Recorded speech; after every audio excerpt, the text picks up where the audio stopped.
नमस्कार मित्रांनो, आज आपण जो प्रॉब्लेम घेतोय त्याचा पेज नंबर आहे 48. प्रॉब्लेमचं नाव आहे रिद्धी अँड सिद्धी.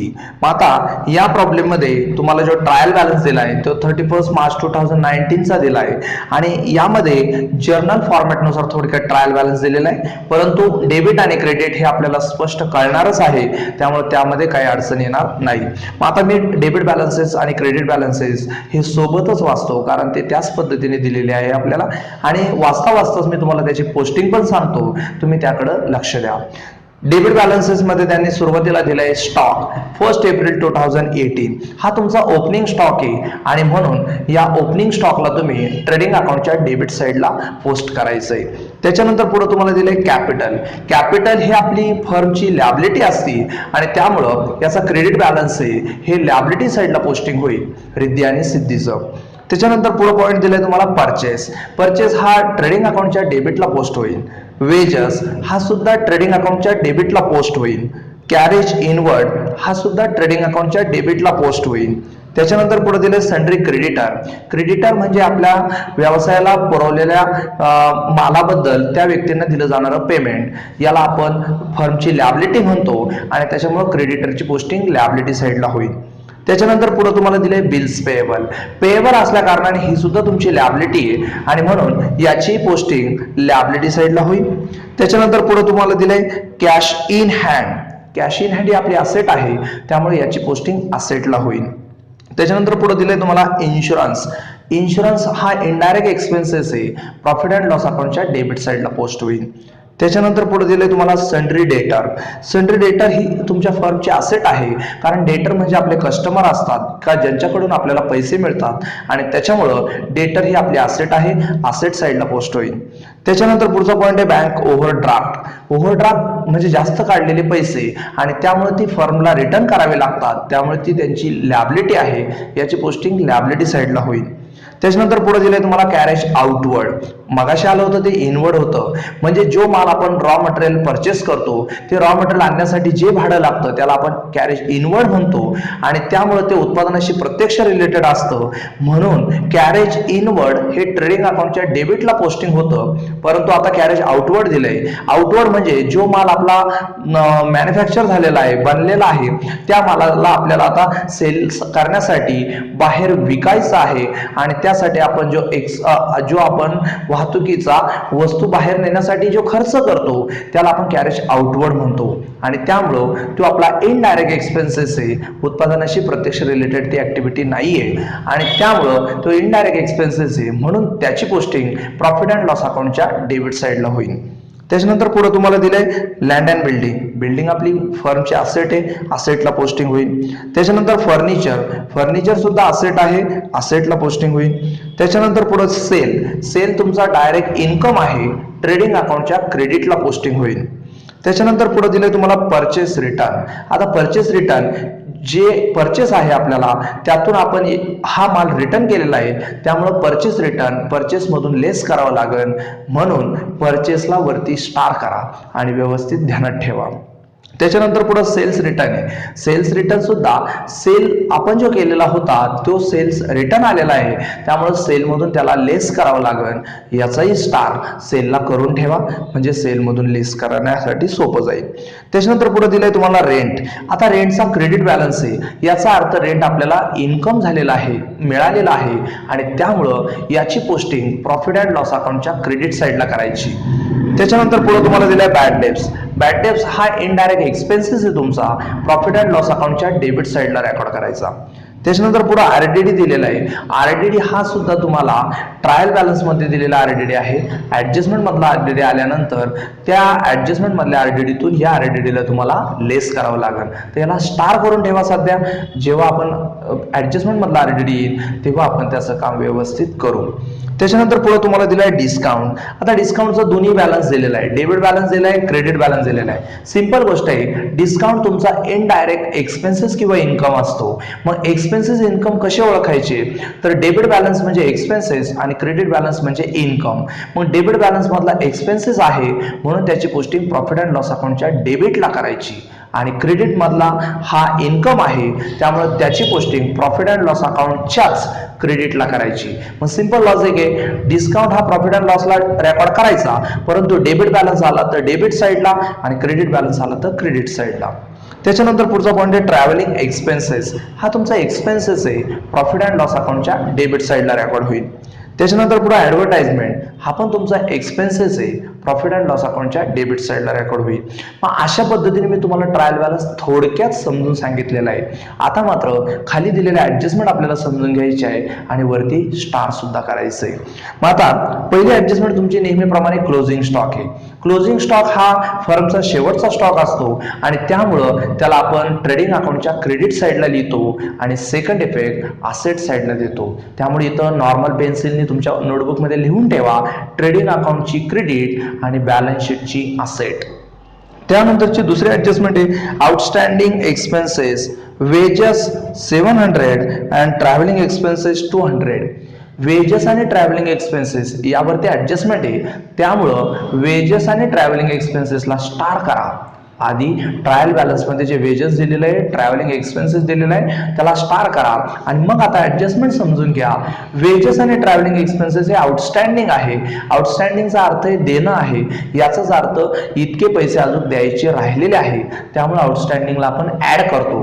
मग वेजेस मध्ये 700 रुपये आणि ट्रॅव्हलिंग एक्सपेन्सेस मध्ये 200 रुपये आपल्याला ऍड करायचे. आणि सेकंड इफेक्ट असा, एक्सपेन्सेस वाढल्यामुळे आपली लॅबिलिटी वाढणार आहे, सेकंड इफेक्ट लॅबिलिटी साईडला करायचं आहे. ओके, त्यामुळे लिहून ठेवा trading account profit and loss account debit side, कारण वेजेस ट्रेडिंग अकाउंटला आहे, travelling expenses profit and loss अकाउंटला आहे, त्यामुळे पेन्सिलने नॉर्मल लिहून ठेवा trading account profit and loss account add. हा त्याचा पहिला इफेक्ट आणि त्याचा सेकंड इफेक्ट, दोघांचाही सेकंड इफेक्ट लॅबिलिटी साईड. त्यानंतरची पुढची ऍडजस्टमेंट आहे depreciation. Land and building 10% and furniture 5%. मग लँड अँड बिल्डिंग वरती डेप्रिसिएशन आहे आणि फर्निचर वरती डेप्रिसिएशन आहे. लँड अँड बिल्डिंग आणि फर्निचरला स्टार करा. डेप्रिसिएशनची ऍडजस्टमेंट कशी करायची हे आपल्याला माहिती आहे. डेप्रिसिएशन म्हणजे झीज, ती वस्तू कमी होती आणि ती वस्तू कमी होत असल्या कारणाने आपल्याला त्यातून ही रक्कम लेस करायची आहे, 10% आणि 5%. आणि याचा सेकंड इफेक्ट, डेप्रिसिएशन झाल्यामुळे आपली असेट कमी होती, त्यामुळे आपला तो एक्सपेन्सेस आहे, second effect profit and loss अकाउंटच्या डेबिट साईडला करायचा आहे. त्याच्यानंतरची पुढची ऍडजस्टमेंट आहे insurance paid in advance 300.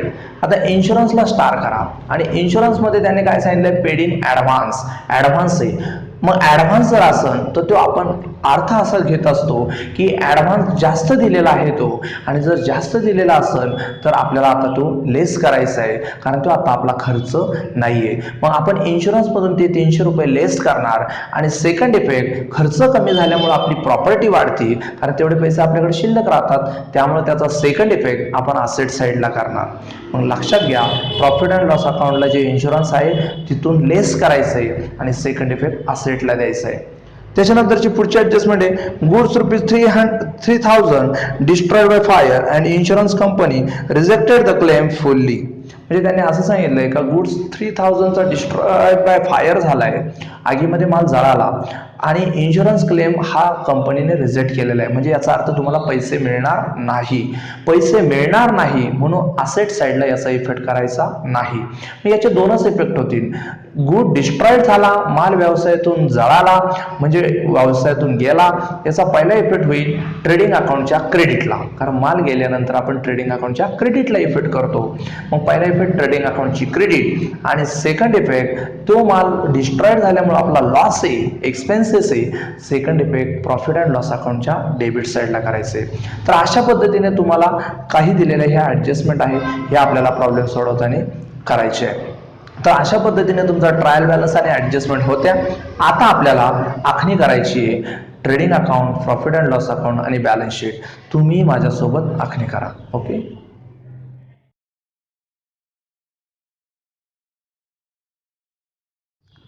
Problem मध्ये आपल्याला सुरुवातीला दिलाय ओपनिंग स्टॉक. मग हा स्टॉक आपण ट्रेडिंग अकाउंटच्या डेबिटला लिहिणार आणि म्हणून ट्रेडिंग अकाउंटच्या डेबिट साईडला टू ओपनिंग स्टॉक, त्याची अमाऊंट आहे 48,000. त्याच्यानंतर पुढे तुम्हाला दिले कॅपिटल. कॅपिटल ही तुमची लॅबिलिटी आहे, लॅबिलिटी साईडला लिहा कॅपिटल. रिद्धी अमाऊंट इनरला 50,000. 4 लाईन जागा सोडा. त्याच्यानंतर लिहा सिद्धी अमाऊंट 30,000 रुपये इनरला.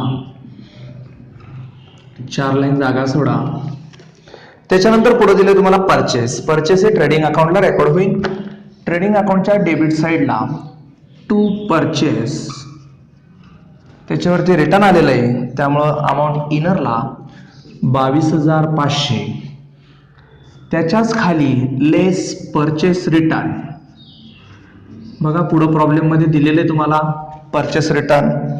परचेस रिटर्नची अमाऊंट आहे तुम्हाला क्रेडिट बॅलन्स मध्ये 500 रुपये. मग हे 500 रुपये तुम्ही लेस करणार म्हणजेच 22,000 रुपये तुमचे आउटरला येणार.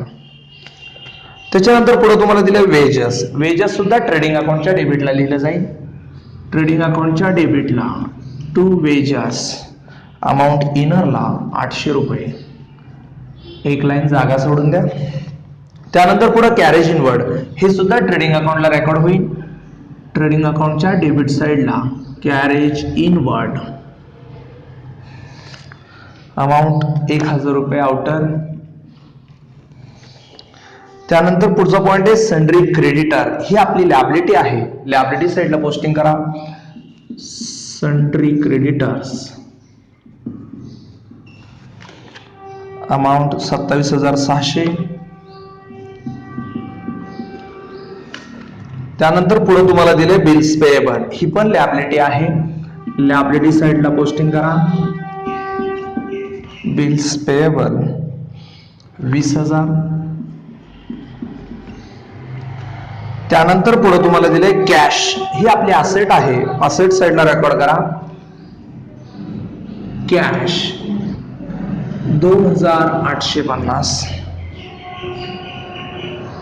त्यानंतर पुढे आहे इन्शुरन्स. इन्शुरन्स हा आपला एक्सपेन्सेस आहे प्रॉफिट अँड लॉस अकाउंटच्या डेबिट साईडला. टू इन्शुरन्स अमाऊंट इनरला 1,200. 1 लाईन जागा सोडा. नंतर पुढे तुम्हाला दिले सन्ड्री डेटर. सन्ड्री डेटर ही आपली असेट आहे. असेट साईडला रेकॉर्ड होईल.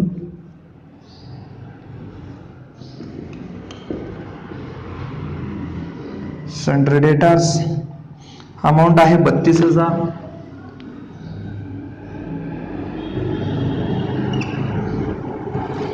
त्याच्यानंतर पुढे पॉइंट आहे तुम्हाला बँक ओव्हरड्राफ्ट. ही तुमची लॅबिलिटी आहे. लॅबिलिटी साईडला पोस्टिंग होईल.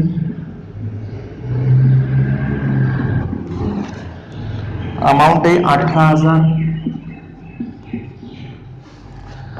त्यानंतर पुढे कॅरेज आउटवर्ड आहे. हे तुमचं एक्सपेन्सेस आहे इनडायरेक्ट प्रॉफिट अँड लॉस अकाउंटच्या डेबिटला. कॅरेज आउटवर्ड अमाऊंट 900 रुपये आउटर. त्यानंतर पुढे तुम्हाला दिलंय land and building. Land and building हे असेट आहे. असेटला रेकॉर्ड होईल.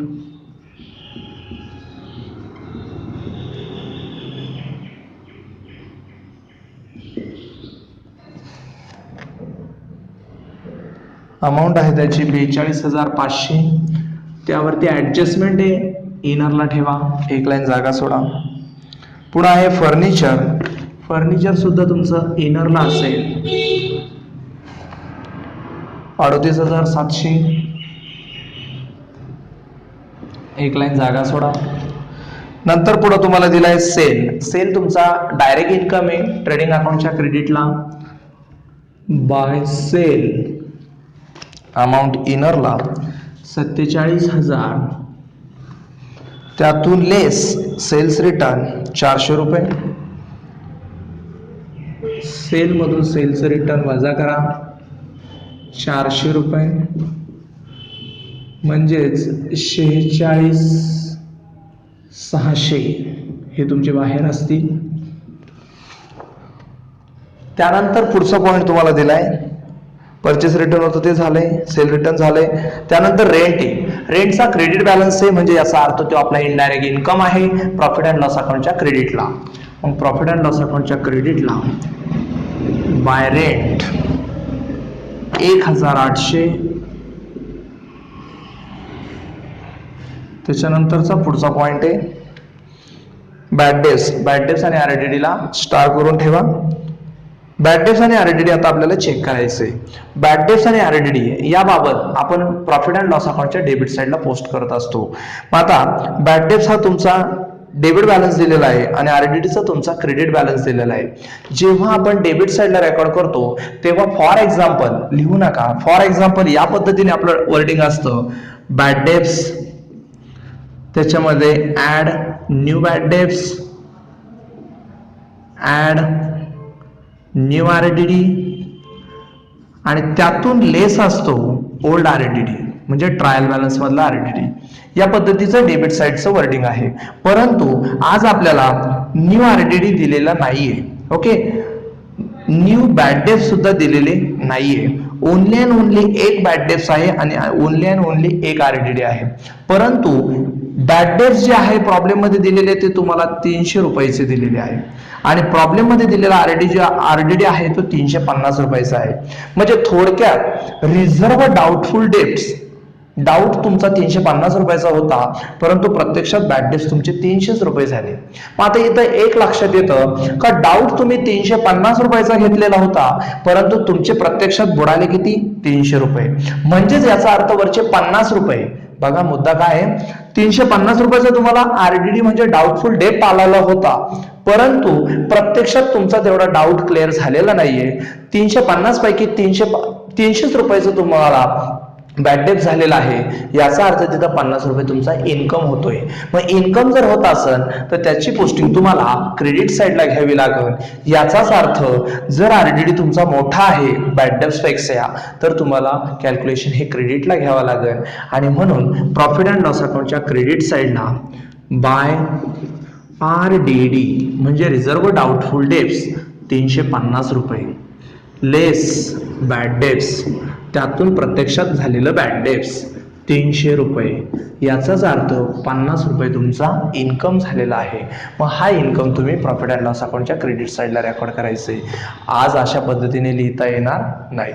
त्याच्यानंतरचा पुढचा पॉईंट तुम्हाला सांगितला आहे बॅड डेट्स आणि RDD नंतरचा, त्याचं आहे डिस्काउंट. आता डिस्काउंटचा डेबिट बॅलन्स दिलेला आहे, डेबिट बॅलन्स दिलेला आहे, क्रेडिट बॅलन्स दिलेला आहे. मग डेबिट बॅलन्स म्हणजे तुमचा एक्सपेन्सेस आहे त्यामुळे तो प्रॉफिट अँड लॉस अकाउंटच्या डेबिट साईडला रेकॉर्ड होईल आणि क्रेडिट बॅलन्स हा तुमचा इन्कम आहे त्यामुळे त्याची पोस्टिंग प्रॉफिट अँड लॉस अकाउंटच्या क्रेडिटला होईल. मग पहिल्यांदा डेबिट बॅलन्स लिहितो प्रॉफिट अँड लॉस अकाउंटच्या डेबिटला टू डिस्काउंट 700 रुपये. त्याच्यानंतर क्रेडिट साईडला लिहितो बाय डिस्काउंट म्हणजे क्रेडिट बॅलन्स मधला डिस्काउंट 1000 रुपये. त्याच्यानंतरचा पुढचा पॉइंट आहे ट्रॅव्हलिंग एक्सपेन्सेस. हा तुम्ही ट्रेडिंग अकाउंटच्या ट्रॅव्हलिंग एक्सपेन्सेस हा तुमचा डायरेक्ट एक्सपेन्सेस नाहीये त्यामुळे ट्रेडिंग अकाउंटला पोस्टिंग होणार नाही.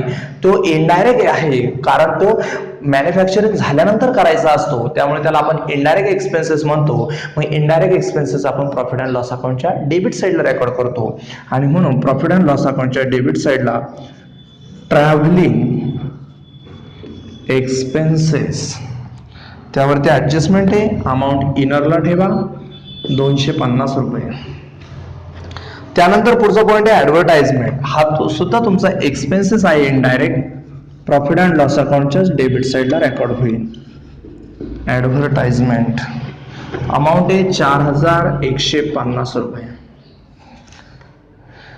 अशा पद्धतीने आपण ट्रायल बॅलन्स हा शिफ्ट केलेला आहे. मग आता त्यानंतर आपल्याला खाली दिलेले ऍडजस्टमेंट करायचे. पहिले ऍडजस्टमेंट आहे क्लोजिंग स्टॉक. याचा पहिला इफेक्ट ट्रेडिंग अकाउंटच्या क्रेडिटला करायचा आहे आणि म्हणून ट्रेडिंग अकाउंटच्या क्रेडिटला बाय क्लोजिंग स्टॉक अमाऊंट आहे त्याची 48,700 आणि याचा सेकंड इफेक्ट असेट साईडला करायचा आहे म्हणून असेट साईडला क्लोजिंग स्टॉक 48,700. त्याच्यानंतर पुढची ऍडजस्टमेंट तुम्हाला दिली आउटस्टँडिंग. आता आउटस्टँडिंग असल्यानंतर ते ऍड करायचं. मग उदाहरणार्थ वेजेस आउटस्टँडिंग आहे आणि ट्रॅव्हलिंग एक्सपेन्सेस आउटस्टँडिंग आहे. मग वेजेस मध्ये ती रक्कम ऍड करा. म्हणजेच ट्रेडिंग अकाउंटच्या डेबिट साईडला जे वेजेस लिहिलेलं आहे तिथं ऍड आउटस्टँडिंग 700 रुपये म्हणजेच 1500 हे तुमच्या आउटरला येतील. त्याच्यानंतर ट्रॅव्हलिंग एक्सपेन्सेस 200 रुपये आहे म्हणून प्रॉफिट अँड लॉस अकाउंटच्या डेबिट साईडला जो ट्रॅव्हलिंग एक्सपेन्सेस लिहिलेला आहे त्यामध्ये ऍड करा आउटस्टँडिंग 200 रुपये म्हणजे 450 रुपये तुमचे टोटल बाहेर गेले. आणि हे दोन्ही आउटस्टँडिंग तुमचे एक्सपेन्सेस मधले होते त्यामुळं एक्सपेन्सेस तुमचा वाढलेला आहे म्हणजेच दुसऱ्या बाजूला देणं वाढव आणि म्हणून सेकंड इफेक्ट लॅबिलिटी साईडला करायचा दोघांचा पण. आउटस्टँडिंग त्यामध्ये वेजेस 700 रुपये आणि ट्रॅव्हलिंग एक्सपेन्सेस 200 रुपये असे टोटल आउटस्टँडिंग आहे तुमचं 900 रुपयाचं. त्याच्यानंतरचा पुढचा पॉइंट आहे डेप्रिसिएशन. लँड अँड बिल्डिंग 10% आणि फर्निचर 5%. मग लँड अँड बिल्डिंग वरती 10% डेप्रिसिएशन आहे. डेप्रिसिएशन 10% लेस करा. मग आता 10% डेप्रिसिएशन लेस करायचं याचाच अर्थ 42,500 वरती 10% म्हणजेच थोडक्यात 4,250. मग 4,250 रुपये तुम्हाला लेस करायचे.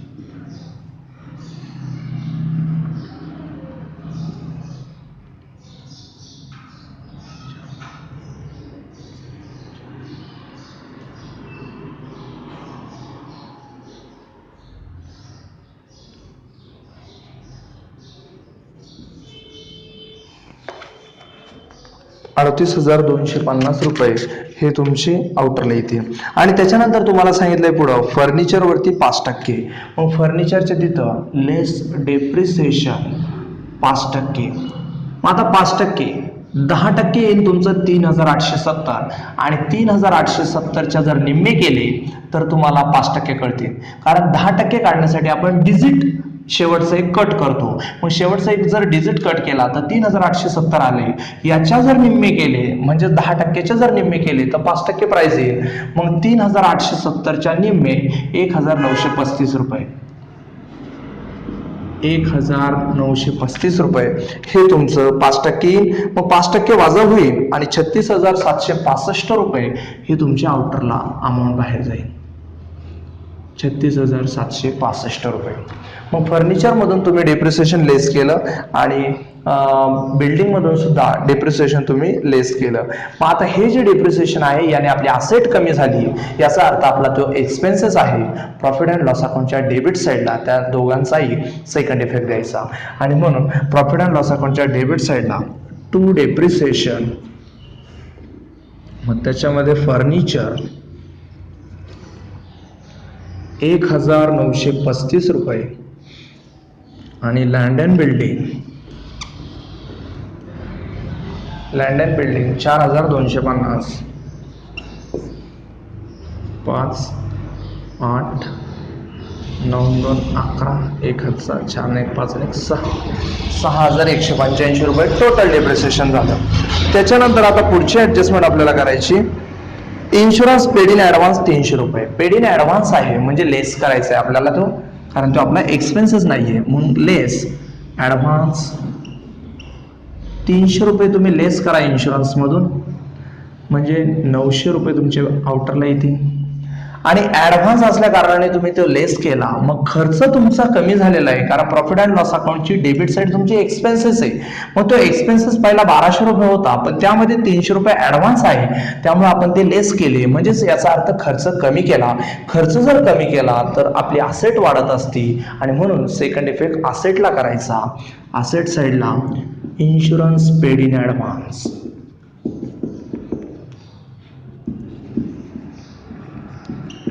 अमाऊंट आहे 300 रुपये.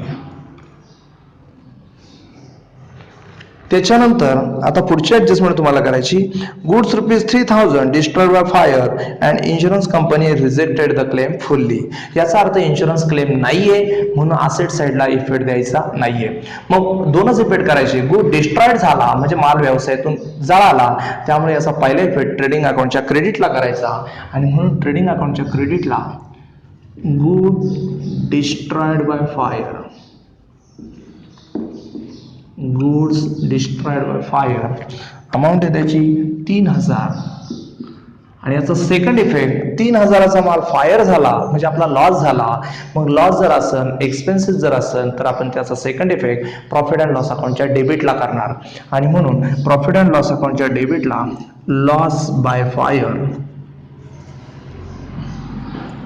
3000. मग अशा पद्धतीने आपण शेवटची ऍडजस्टमेंट पण कंप्लीट केली. मग आता या आपल्या ऍडजस्टमेंट संपल्यानंतर आता आपल्याला क्लोज करायचंय. क्लोज करत असताना आपण पहिल्यांदा ट्रेडिंग अकाउंट क्लोज करणार. मग आता ट्रेडिंग अकाउंट क्लोज करत असताना ट्रेडिंग अकाउंटची कोणती साईड मोठी येते ते आपल्याला एकदा चेक करायचंय. उदाहरणार्थ ही साईड किती येते ते एकदा चेक करू आपण. 0 0 7 आणि 6 13, 1 हातचा 6 आणि 3 9, 9 आणि 1 10, 10 आणि 8 18, 1 हातचा 4 आणि 4 8, 8 आणि 1 9. म्हणजे क्रेडिट साईड तुमची थोडक्यात 98,300. क्रेडिट साईड तुमची 98,300. आता डेबिट साईड चेक करतो. 500, 8 आणि 2 10, 10 आणि 2 12, 1 हातचा 4 आणि 2 6, 6 आणि 1 7, 72,500 ही तुमची डेबिट आहे. मग आता क्रेडिट तुमची 98,300, डेबिट तुमची 72,500. याचा अर्थ क्रेडिट मोठी आहे, मग मोठी टोटल दोन्हीकडे तुम्ही लिहिणार 98,300, 98,300. मग त्या 98,300च्या क्रेडिटमधून डेबिट तुम्ही वजा करणार 72,500. 13 8 7 2 म्हणजे 5 25,800चा तुमचा फरक पडतोय. आणि मग हा 25,800चा जो फरक आहे हा तुमचा डेबिट साईडला पडणार आहे, कारण क्रेडिट मोठी होती त्यामुळे फरक जो आहे तो डेबिटला लिहावा लागणार. मग डेबिटला 25,800चा फरक लिहिणार आपण. आणि जेव्हा आपण डेबिटला फरक लिहितो ट्रेडिंग अकाउंटच्या, तेव्हा त्याला आपण ग्रॉस प्रॉफिट हे नाव देतो. आणि म्हणून ट्रेडिंग अकाउंटच्या डेबिटला ग्रॉस प्रॉफिट 25,800. मग हा ग्रॉस प्रॉफिट इथं डेबिट आहे, प्रॉफिट अँड लॉस अकाउंटच्या क्रेडिटला जाईल बाय ग्रॉस प्रॉफिट 25,800. मग हा ग्रॉस प्रॉफिट तुमचा प्रॉफिट अँड लॉस अकाउंटच्या क्रेडिटला गेला. मग तो झाल्यानंतर आता आपलं ट्रेडिंग अकाउंट क्लोज झालेलं आहे. आता आपल्याला क्लोज करायचं आहे प्रॉफिट अँड लॉस अकाउंट. मग आता profit and loss account close करत असताना सुद्धा तेच की तुम्ही कोणती साईड मोठी येते ते चेक करणार. उदाहरणार्थ आता क्रेडिट साईड एकदा चेक करू. 0 5 8 आणि 8 16, 1 हातचा 5 आणि 2 7 7 आणि 1 8 आणि हे 2, 28,750 ही तुमची क्रेडिट साईड आहे. म्हणजे क्रेडिट साईडची बेरीज थोडक्यात 28,750 आहे. क्रेडिट साईडचे जे कंटेन आहे या कंटेनची बेरीज ही 28,750 आलेली आहे. मग आता डेबिट साईडच्या कंटेनची बेरीज आपल्याला बघायची. डेबिट साईडचे जे कंटेन आहे 1 2 3 4 5 6 7 या 7 कंटेनची बेरीज आपली येते 16,285. 16,285 ही तुमची डेबिटची बेरीज आहे. मग यांच्या कंटेनची जर बेरीज 16,285 येते तर या ठिकाणी 28,750 हे मोठे आहे, म्हणून आपण ते 28,750 हे दोन्हीकडे लिहिलेले. मग 28,750 मधून जर 16,285 वजा केले तर आपल्याला फरक मिळणार आहे 12,365 रुपयाचा. मग हा जो 12,365 रुपयाचा फरक आहे हा छोट्या साईडला लिहावा लागेल. मग आपली डेबिट साईड छोटी आहे म्हणून हा 12,365चा फरक डेबिटला लिहावा लागेल. पण जेव्हा आपण डेबिटला फरक लिहितो प्रॉफिट अँड लॉस अकाउंट मध्ये, तेव्हा त्याला आपण नेट प्रॉफिट नाव देतो. आणि हा नेट प्रॉफिट आपल्याला पार्टनरला डिस्ट्रीब्यूट करायचा असतो. आज पार्टनरचा रेशो दिलेला नाहीये. जेव्हा रेशो दिलेला नसतो तेव्हा आपण त्याला इक्वली डिस्ट्रीब्यूट करतो. मग आपल्या जे दोन पार्टनर आहे रिद्धी आणि सिद्धी, त्यांना हे 12,365 आपल्याला आपल्याला इक्वली डिस्ट्रीब्यूट करायचे. म्हणून डेबिट साईडला नेट प्रॉफिट हे टायटल मी देतो, कारण डेबिट साईडला तो फरक पडतोय. पहिली पार्टनर आहे रिद्धी आणि दुसरी पार्टनर आहे सिद्धी. मग टोटल डिफरन्स जो आहे तो 12,365 रुपयांचा आहे आणि रेशो तुमचा 1:1 आहे. मग 1:1 म्हणजेच थोडक्यात रेशो दिलेला नव्हता. तुम्ही म्हणता 1:1 कसा, तर रेशो दिलेला नव्हता. मग आपण बघितलेलं आहे थेरॉटिकल पार्टमध्ये, जर पार्टनरशिप डीडमध्ये रेशो दिलेला नसेल तर आपण त्याला इक्वल आहे असं समजतो आणि म्हणून आपण ह्या 12,365ला इक्वली डिस्ट्रीब्यूट करणार. मग इक्वली डिस्ट्रीब्यूट करण्यासाठी आपल्याला 2 जणांना ते द्यायचे, म्हणून आपण याला दोन्ही डिव्हाइड करणार.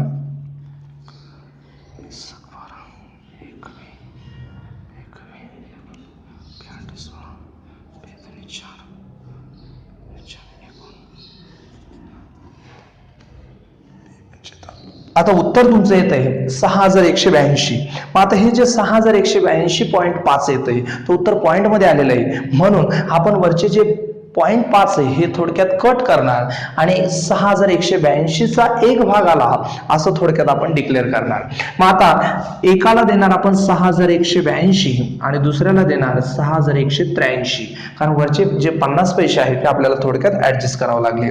मग आता 6,182 आणि 6,183 या दोघांची जर बेरीज केली तर पुन्हा 12,365 आपले टॅली होतात. याचाच अर्थ आपण जो नेट प्रॉफिट डिस्ट्रीब्यूट केलेला आहे तो आपला बरोबर आलेला आहे. मग आता हे 6,182 रिद्धीमध्ये आपल्याला ऍड करायचे, त्याला आपण नाव देणार आहे नेट प्रॉफिट 6,182. मग आपले अमाऊंट बाहेर जाईल 56,182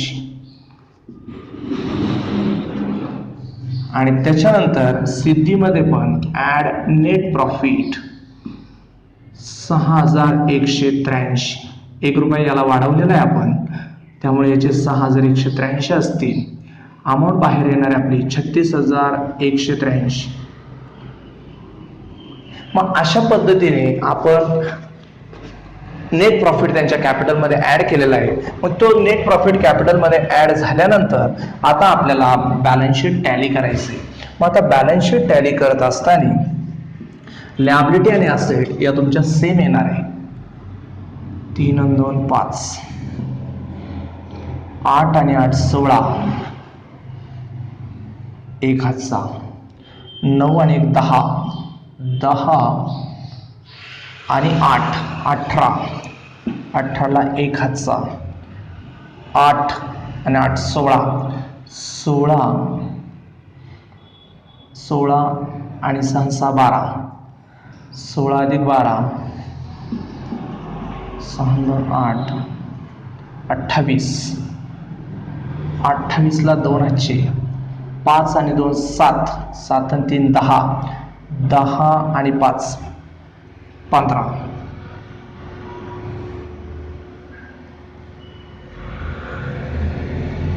थोडक्यात तुमची लायबिलिटी साइड येते तुमची 1,58,865 रुपये. मग लायबिलिटी साइड 1,58,865 आहे. सेम असेट पण आली पाहिजे. 5 आणि 5 10, 10 आणि 6 16, 16ला 1 हातचा, 7 आणि 3 10, 10 आणि 1 11, 11 आणि 2 12 13, 13 आणि 7 20, 20 आणि 8 28, 28ला 2 हातचे, 8 आणि 2 10, 10, 8 आणि 6 14, 10 आणि 14 24, 24 आणि 4 28, 28ला 2 हातचे, 4 आणि 2 6, 6 आणि 3 9, 9 आणि 6 15. 1,58,865 ही असेट साइड सुद्धा तुमची येते. मग अशा प्रकारे असेट आणि लायबिलिटी या दोघांची टोटल सेम आली आणि याच ठिकाणी आपला रिद्धी आणि सिद्धीचा प्रॉब्लेम टॅली झालाय. तर आजच्या लेक्चरमध्ये हा प्रॉब्लेम आपण व्यवस्थित समजून घेतलेला आहे. व्यवस्थित तुम्ही लक्षात ठेवा. थँक्यू.